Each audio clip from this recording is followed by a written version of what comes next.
So friends, practical problem number 2 देखेंगे अब हम लोग modern approach of accounting follow करते हैं, traditional approach of accounting follow नहीं करते क्योंकि मॉडर्न अप्रोच ज्यादा लॉजिकल है। ठीक है, हम लोग ऑलरेडी अच्छे से पढ़ चुके हैं, बट मैं हर लेक्चर में आपको एक बार उसका रिवीजन करवाऊंगा क्योंकि ये अगर आपका एकदम पक्का हो गया तो आपको सारे चैप्टर्स बहुत इजी जाते हैं। सो ABCDEFGHIJKL अगर हम लोग ऐसा एक के बाद एक कंटिन्यू बोलेंगे तो एसेट और एक्सपेंस का ए और ई पहले आता है। एसेट और एक्सपेंस में बेटा डेबिट बैलेंस होता है, आई और एल बाद में आता है। तो इनकम और लाइबिलिटी में बेटा क्रेडिट बैलेंस होता है। एसेट और एक्सपेंस में डेबिट बैलेंस, लाइबिलिटी और इनकम में क्रेडिट बैलेंस। ठीक है, सो प्रैक्टिकल प्रॉब्लम नंबर 2 क्या दिया है देखो, generalized the following transactions in the book of Gajanan. भले यहां पे ऐसा दिया है, इसका नाम दिया है, लेकिन हमें क्या करना है, बिजनेस के पॉइंट ऑफ व्यू से अकाउंटिंग करना है। ठीक है, हम अभी बिजनेस के बुक्स में अकाउंटिंग कर रहे हैं। तो पहला ट्रांजैक्शन क्या दिया है देखो, 2019 ईयर है, May 3 का ट्रांजैक्शन है। Purchase goods for ₹90,000 and amount paid by bank directly. हमने 90,000 रुपीज का गुड्स परचेज किया और बैंक से पेमेंट किया। सो लेफ्ट में बिजनेस, राइट में हमारा जो भी सप्लायर है वो। हमने इससे क्या खरीदा, परचेज ब्रैकेट में गुड्स खरीदा 90,000 का, तो हमारा एक्सपेंस इंक्रीज होगा। जब हम गुड्स परचेज करते हैं तो हमारा एक्सपेंस इंक्रीज होता है, और जब हम ये परचेज किया हुआ गुड्स सेल करते हैं तब हमारा इनकम इंक्रीज होता है। और एक्सचेंज में हमने इसको पेमेंट किया या नहीं किया, क्वेश्चन में दिया हुआ है कि बैंक से पेमेंट कर दिया, तो हमारा बैंक बैलेंस जो है वो 90,000 रुपीज से इंक्रीज होगा या डिक्रीज होगा बताओ।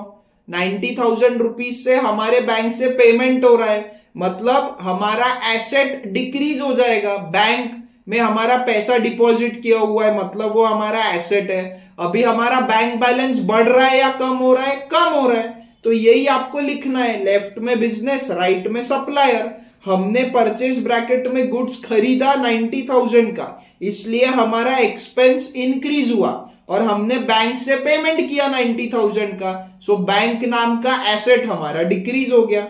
अब परचेज एक्सपेंस को इंक्रीज करना है, मतलब डेबिट बैलेंस को इंक्रीज करना है, तो सेम साइन मतलब डेबिट। और बैंक एसेट को डिक्रीज करना है, एसेट में डेबिट बैलेंस होता है, डिक्रीज करना है मतलब अपोजिट साइन मतलब क्रेडिट। तो इसकी जर्नल एंट्री क्या होगी, ऐसा हम लोग लिखेंगे 2019 May 3 purchase account debit 90,000 rupees to bank account 90,000 rupees. और नरेशन में क्या लिख देंगे, ब्रैकेट में लिखेंगे हम लोग, बीइंग से शुरू करते हैं, being goods purchased and amount paid by bank. एकदम सिंपल है। मैंने आपको फर्स्ट लेक्चर में मतलब लेक्चर 11 में पूरा समझाया हुआ है इसको कैसे लिखना है। अगर आपके पास ये बुक है तो कैसे लिखना है, और अगर आपके पास में ये बुक नहीं है, आप खुद से आपके रजिस्टर पे लिख रहे हो तो कैसे लिखना है, वो हम ऑलरेडी पहले देख चुके हैं। अब आपको लेक्चर पॉज करना है और ये अच्छे से लिख लेना है। पहले हमेशा ये लिखना है, बाद में ये लिखना है, क्योंकि अभी पहले हमारा वर्किंग नोट ये है, मेन आंसर ये है, बट ये मेन आंसर बनाने के लिए हमें वर्किंग नोट लगेगा। और इसमें भी मैंने आपको बताया हुआ है कि स्टेप बाय स्टेप लिखना है, पहले बिजनेस फिर सप्लायर, हमने गुड्स खरीदा और हमने बैंक से पेमेंट किया। ठीक है, सो ये लिख लो बेटा। अब नेक्स्ट सेकेंड ट्रांजैक्शन देखो, sold goods to Satish on credit. यहाँ पे नाम दिया है, साथ में क्रेडिट भी दिया है, मतलब हमने इसको उधार में माल बेचा 30,000 रुपए का। सो लेफ्ट में बिजनेस, राइट में कौन रहेगा, दूसरा पर्सन सतीश, ब्रैकेट में डेटर, ब्रैकेट में पर्सन। डेटर क्यों, जिससे हम उधार में माल खरीदते हैं उसको हम क्रेडिटर बोलते हैं, जिसको हम उधार में माल बेचते हैं उसको डेटर बोलते हैं। पहले परचेस होता है, बाद में सेल्स होता है, तो परचेस के साथ क्रेडिटर का सी पहले आता है, डेटर का डी बाद में आता है। तो क्या करो, परचेस को क्रेडिटर से जोड़ दो, सेल्स को डेटर से जोड़ दो, क्योंकि पहले गुड्स हम परचेस करते हैं, बाद में हम सेल करते हैं। ठीक है, सो हमने इसको क्या बेचा, सेल्स ब्रैकेट में गुड्स बेचा 30,000 का। अब गुड्स बेचा तो हमारी इनकम इंक्रीज हो जाएगी, और इससे पैसा लेना बाकी है या इसको पैसा देना बाकी है बताओ। पैसा लेना बाकी है, मतलब ये रिसीवेबल है या पेएबल है? रिसीवेबल है। रिसीवेबल है मतलब इससे पैसा लेना बाकी है 30,000, और रिसीवेबल है मतलब हमारा एसेट इंक्रीज करना है हमें, क्योंकि इससे हमें पैसा लेना बाकी है, तो ये हमारा एसेट हुआ। अब इनकम में क्रेडिट बैलेंस होता है, बढ़ाना है तो सेम साइन मतलब क्रेडिट। एसेट में डेबिट बैलेंस होता है, बढ़ाना है तो सेम साइन मतलब डेबिट। तो हमारी जर्नल एंट्री क्या रहेगी? सतीश ब्रैकेट में debtor account debit to sales account 30,000 rupees. Narration लिख देंगे being goods sold on credit to Satish, जो क्वेश्चन में दिया है वही यहां पे लिख दो, या इसको अपने लैंग्वेज में लिखो। तो being goods sold on credit to Satish. ठीक है, नेक्स्ट देखो। अब मैं लेक्चर पॉज करने नहीं बोलूंगा आपसे, आपको लेक्चर पॉज करना है, लिखते जाना है, और फिर आगे आगे हम लोग ऐसे बढ़ते जाएंगे। अब यहाँ पे दिया है पेड फॉर पोस्टेज। पोस्टेज मतलब क्या? कुरियर का खर्चा। ठीक है, तो लेफ्ट में बिजनेस, राइट में मैंने पोस्ट ऑफिस लिखा है। आपको कुछ नहीं समझ रहा है तो आप सीधे पर्सन भी लिख सकते हो। अब पेड फॉर पोस्टेज रुपीज 10,000 मतलब हमने क्या इसको ऐसा पेपर पे लिख के दिया क्या? नहीं, हमने क्या दिया? इसको पैसा दिया, कैश दिया। कैश हमारी प्रॉपर्टी है, 10,000 रुपीज पैसा दिया। ठीक है, तो हमारा एसेट कम हो जाएगा। हमने पैसा दिया मतलब कैश को हमें कम करना है, एसेट को कम करना है। और दूसरा है क्यों दिया? फ्री फोकट में बिजनेस में किसी को पैसा दिया जाता है क्या? नहीं, इसने हमारा कुरियर करके दिया। ठीक है, इसने हमारी जो भी चीजें हमें भेजनी थी लोगों को, वो इसने हमें भेज के दिया। देखो ये ट्रांजैक्शन कंप्लीट हो गया। जब आप ये पूरा लिखते हो तब आपको समझता है कि इस पर्सन से कुछ लेना देना बाकी है क्या। तो पोस्टेज नाम का हमारा खर्चा हो गया, इसने हमारा काम करके दिया, इसलिए हमने इसको पैसा दिया। अब इसने हमारा काम किया किसी और ने, मतलब हमारा एक्सपेंस हो गया, और बदले में हमने पैसा दिया। तो कैश नाम का एसेट रिड्यूस हो रहा है, एसेट को कम करना है, मतलब ही डेबिट को कम करना है, तो अपोजिट साइन हम क्रेडिट यूज करेंगे। और पोस्टेज नाम के एक्सपेंस को हमें इंक्रीज करना है, एक्सपेंस में डेबिट बैलेंस होता है, बढ़ाना है तो सेम साइन मतलब डेबिट करेंगे। तो एंट्री क्या होगी? Postage account debit 10,000 to cash account 10,000। और नरेशन में क्या लिखेंगे? Being cash paid for postage, जो क्वेश्चन में दिया है वही लिख दो, being cash paid for postage. ठीक है, नेक्स्ट देखो, पेड फॉर वेजेस रुपीज 15,000। हमने वेजेस का पेमेंट किया। अब वेजेस का पेमेंट किया मतलब क्या? हमने हमारे यहां जो लेबर काम करते हैं, जो हमारे फैक्ट्री में लेबर काम करते हैं, उनको हमने सैलरी दिया। अब ये सैलरी नहीं बोलते, इसको वेजेस बोलते हैं। जो हम लोग फैक्ट्री में लेबर काम करते हैं उनको जो पैसा देते हैं उसको हम वेजेस बोलते हैं। ये इंपॉर्टेंट क्यों है? क्योंकि फैक्ट्री में जो लेबर काम करते हैं, वेजेस ये आगे हम पढ़ेंगे, वो जाता है ट्रेडिंग अकाउंट में। और सैलरी जो ऑफिस में हमारे एम्प्लॉय काम करते हैं, जिनको हम सैलरी देते हैं, वो जाता है प्रॉफिट एंड लॉस अकाउंट में। तो प्लीज अभी से ये समझना शुरू कर दो, क्योंकि आगे आपको ये बहुत काम में आने वाला है। तो पेड फॉर वेजेस मतलब लेफ्ट में बिजनेस, राइट में लेबर। ठीक है, जो फैक्ट्री में हमारे यहाँ काम कर रहे हैं वो लेबर, इनको हमने कितना पैसा दिया? 15,000 रुपए पे किया, मतलब हमने इनको कैश दिया 15,000 रुपीज। अब हमने इनको कैश दिया तो हमारा कैश बढ़ेगा या कम होगा? कम होगा। और कैश हमारा क्या है? एसेट है, एसेट को हमें कम करना है। क्यों? हमने इनको 15,000 क्यों दिया? फ्री में दिया क्या? नहीं, इन्होंने हमारे लिए काम किया, तो इन्होंने हमको वेजेस नाम की सर्विस दिया 15,000 रुपए की। अब इन्होंने हमारे लिए काम किया और हमने इनको पैसा दिया। इन्होंने हमारे लिए काम किया मतलब ये हमारा एक्सपेंस है जो इंक्रीज हो रहा है, और हमने इनको पैसा दिया, तो कैश नाम का एसेट कम हो जाएगा। अब एक्सपेंस को बढ़ाना है, डेबिट को बढ़ाना है, इसलिए डेबिट। एसेट को कम करना है, डेबिट को कम करना है, इसलिए क्रेडिट। ठीक है, हो सकता है स्टार्टिंग में थोड़ी प्रॉब्लम जाएगी, बट धीरे धीरे बेटा आपको प्रैक्टिस हो जाएगी। और ये बहुत ज्यादा इंपॉर्टेंट है। हर एक चैप्टर में अगर आपका debit, credit, asset, liability, expense, income इतना क्लियर है तो बहुत इजी जाता है। ठीक है, सो May 12 में क्या हुआ? Wages account debit 15,000 to cash account 15,000। Narration में लिखेंगे being cash paid for wages, wages के लिए हमने पैसा दिया, तो वेजेस हमारा एक्सपेंस है इसलिए डेबिट, कैश हमारा एसेट कम हो रहा है इसलिए क्रेडिट।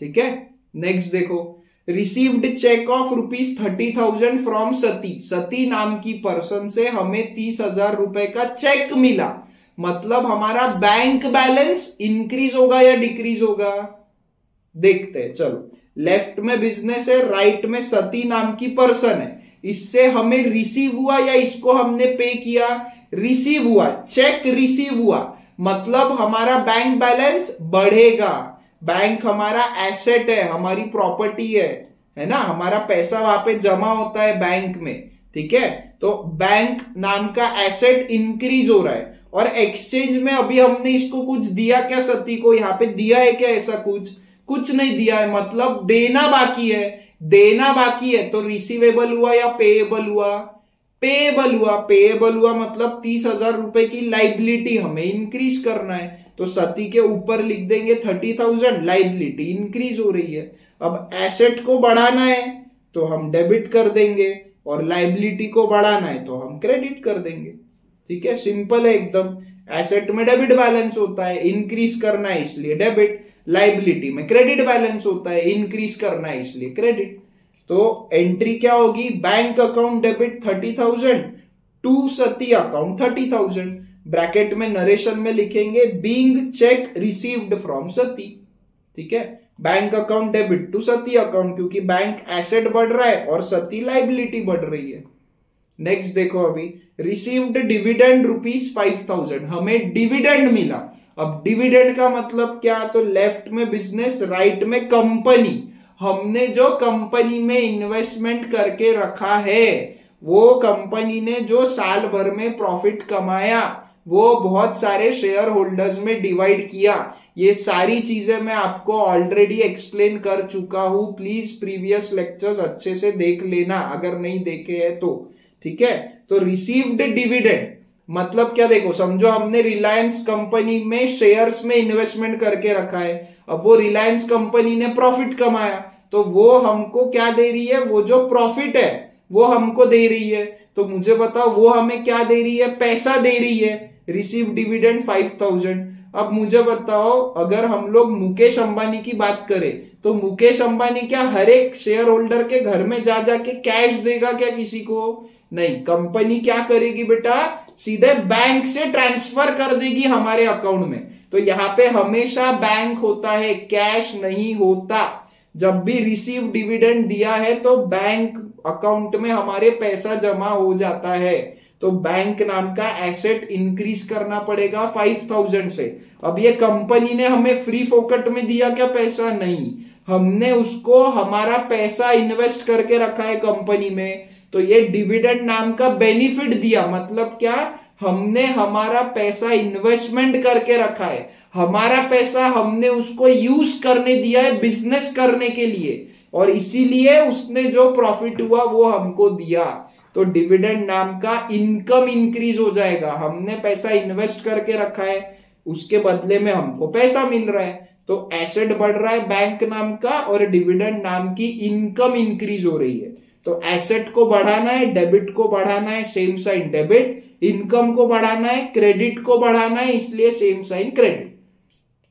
तो जर्नल एंट्री होगी bank account debit 5,000 to dividend received account. अब यहाँ पे टू डिविडेंड अकाउंट भी लिख सकते हो, लेकिन डिविडेंड रिसीव्ड अकाउंट लिखने से क्लियरली समझ में आता है कि भाई अपनी इनकम है, तो इसलिए to dividend received account 5,000, bracket में लिखेंगे नरेशन में बीइंग डिविडेंड रिसीव। ठीक है, समझा। नेक्स्ट देखो, अब purchased laptop of ₹40,000 and paid by cheque, हमने लैपटॉप खरीदा, बैंक से पेमेंट किया। लेफ्ट में बिजनेस, राइट में मॉल, स्टोर, जिससे भी खरीदा वो पर्सन, कुछ नहीं समझा तो पर्सन लिख दो। हमने क्या खरीदा, लैपटॉप खरीदा, लैपटॉप हमारी प्रॉपर्टी है, तो हमने लैपटॉप खरीदा 40,000 रुपए का। देखो, जब हम गुड्स परचेस करते हैं तब हम परचेस अकाउंट बोलते हैं, लेकिन जब भी हम ऐसा कोई एसेट परचेस करते हैं तो हम उसका ही नाम लेते हैं, लैपटॉप अकाउंट जैसे यहाँ पे दिया है। तो तो लैपटॉप नाम की हमारी प्रॉपर्टी बढ़ रही है, मतलब हमारा एसेट इंक्रीज हो रहा है। और एक्सचेंज में हमने क्या दिया, पेमेंट किया हमने चेक से, मतलब हमारा बैंक बैलेंस बढ़ेगा या कम होगा, बैंक बैलेंस कम होगा, तो बैंक नाम का एसेट कम हो जाएगा। अब लैपटॉप नाम का एसेट बढ़ रहा है, एसेट में डेबिट बैलेंस होता है, बढ़ाना है तो सेम साइन मतलब डेबिट। बैंक नाम का एसेट कम हो रहा है, एसेट में डेबिट बैलेंस होता है, कम करना है तो अपोजिट साइन मतलब क्रेडिट कर देंगे। तो जर्नल एंट्री क्या होगी, laptop account debit 40,000 to bank account 40,000 being laptop purchased and amount paid by cheque. अब बेटा मैं आपको ये नरेशन और ये डेट, ये हर बार नया कुछ नहीं है समझाने लायक, तो मैं प्रैक्टिकल प्रॉब्लम 3 से ये स्किप कर दूंगा, बट आपको आपके आंसर में हर बार ये नरेशन और डेट लिखना है, ठीक है। तो laptop account debit, debit amount column में 40,000 to bank account credit amount column में 40,000 लिख देंगे, ठीक है। नेक्स्ट देखो, अब देखो मैंने पहले ही बोला है प्रैक्टिकल प्रॉब्लम 1 मैंने आपको बहुत स्लो पढ़ाया, अब मैं स्पीड इंक्रीज कर दूंगा क्योंकि इसमें नया कुछ नहीं है। फिर है deposited cash ₹10,000 into state bank of India. So left में बिजनेस, राइट में स्टेट बैंक ऑफ इंडिया। हमने बैंक को क्या दिया, कैश दिया, कैश हमारी प्रॉपर्टी है, 10,000 रुपीज का कैश दिया, मतलब हमारा एसेट कम हो गया क्योंकि हमारा कैश कम हो जाएगा। और हमने बैंक में डिपॉजिट किया तो बैंक से कुछ लिया क्या, अभी नहीं, लेना बाकी है, कितना 10,000 रुपए लेना बाकी है इस ट्रांजैक्शन के वजह से। तो ये हमारे लिए रिसीवेबल है या पेएबल है, रिसीवेबल है, रिसीवेबल है मतलब हमारा एसेट इंक्रीज हो जाएगा, ठीक है। अब कैश नाम का एसेट कम हो रहा है, डेबिट को हमें कम करना है तो हम क्या कर देंगे, क्रेडिट कर देंगे। बैंक नाम का एसेट हमारा इंक्रीज हो रहा है तो डेबिट को हमें बढ़ाना है तो सेम साइन मतलब डेबिट कर देंगे। तो एंट्री क्या होगी बेटा, state bank of India account debit 10,000 to cash account 10,000। Narration में लिखेंगे being cash deposited in bank, bank में कैश डिपॉजिट कर दिया तो बैंक बैलेंस बढ़ गया, एसेट बढ़ रहा है इसलिए डेबिट, और कैश नाम का एसेट को कम करना है इसलिए क्रेडिट, ठीक है, सिंपल है। नेक्स्ट देखो, अब purchase goods for ₹40,000 and paid by RTGS. RTGS से पेमेंट किया मतलब बैंक से पेमेंट किया, रियल टाइम ग्रॉस सेटलमेंट, ये इसका फुल फॉर्म है, मतलब हमने बैंक से पेमेंट किया। सो लेफ्ट में बिजनेस, राइट में हमारा सप्लायर जिससे हम माल खरीदते हैं, तो परचेज ब्रैकेट में गुड्स 40,000। अभी परचेज हमारा एक्सपेंस बढ़ रहा है, जब हम इसको सेल करेंगे तब हम बोलेंगे हमारा इनकम बढ़ रहा है, ठीक है। तो परचेज नाम का एक्सपेंस बढ़ गया और हमने इसको बैंक से पेमेंट किया तो बैंक नाम का एसेट हमारा कम हो जाएगा। अभी परचेज एक्सपेंस बढ़ रहा है, डेबिट को बढ़ाना है इसलिए सेम साइन मतलब डेबिट। बैंक एसेट कम हो रहा है, डेबिट को कम करना है इसलिए अपोजिट साइन मतलब क्रेडिट। तो यहां पे जर्नल एंट्री क्या होगी, purchase account debit 40,000 to bank account 40,000। Narration में लिख देंगे being goods purchased and amount paid by RTGS, ठीक है। परचेस अकाउंट डेबिट क्यों, क्योंकि एक्सपेंस को बढ़ाना है, बैंक अकाउंट क्रेडिट क्यों, क्योंकि एसेट को कम करना है। तो ये आपका पूरा ऐसा दिखना चाहिए, ये आपकी समरी होगी प्रैक्टिकल प्रॉब्लम 2 की। तो चेक कर लो फ्रेंड्स बराबर है क्या। ऐसा देखो, ये ना पूरे आंसर के बाद भी आप टोटल कर सकते हो, बट ऐसा हर पेज पे भी एक बार टोटल करना चाहिए। तो ये ऐसा आपको टोटल हर पेज पे लिखना है, ये पेज पे कितना हुआ उसका टोटल कितना है, और ये मैच होना चाहिए।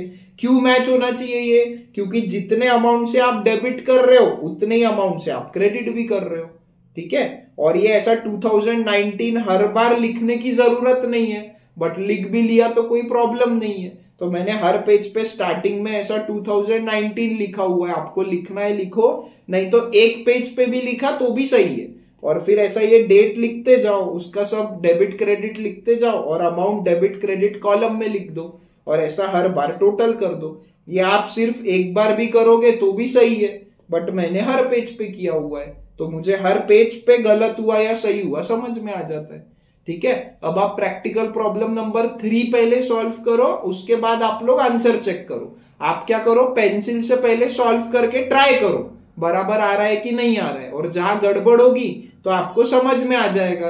मैंने आपको पहले ही समझाया हुआ है फ्रेंड्स कि अकाउंट्स मतलब प्रैक्टिस, अकाउंट्स ये प्रैक्टिकल सब्जेक्ट है। आप जितनी ज्यादा प्रैक्टिस करोगे उतना ज्यादा आपको अकाउंट समझ में आएगा। ठीक है, तो नेक्स्ट लेक्चर में हम लोग प्रैक्टिकल प्रॉब्लम नंबर 3 समझेंगे।